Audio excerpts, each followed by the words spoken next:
सोमवारपासून राज्य विधिमंडळाचं अर्थसंकल्पीय अधिवेशन, तर अधिवेशनाच्या पूर्वसंध्येला होणाऱ्या चहापान कार्यक्रमावर विरोधक बहिष्कार टाकण्याची शक्यता।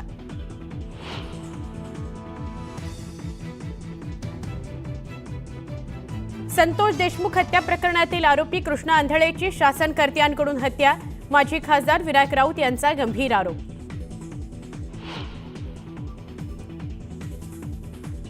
संतोष देशमुख हत्या प्रकरणाची पुढची सुनावणी 12 मार्चला केज न्यायालयात होणार, तर पुराव्यांअभावी आरोपी सिद्धार्थ सोनावणेला सोडण्याचेही आदेश।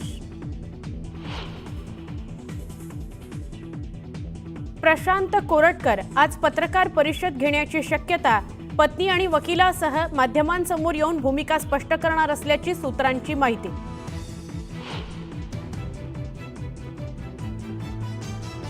पुणे महापालिकेचं सांस्कृतिक धोरण ठरवण्यासाठी तज्ञ सल्लागार म्हणून वादग्रस्त राहुल सोलापूरकरची नियुक्ती, सोलापूरकरच्या नावावरून नवा वाद पेटला।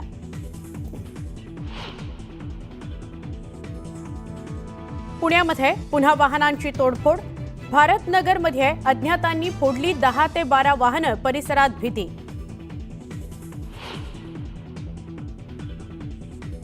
आणि चॅम्पियन्स ट्रॉफी स्पर्धेत आज भारत आणि न्यूझीलंडमध्ये लढत, सामन्यात कोण मारणार बाजी याकडे क्रिकेट प्रेमींचं लक्ष।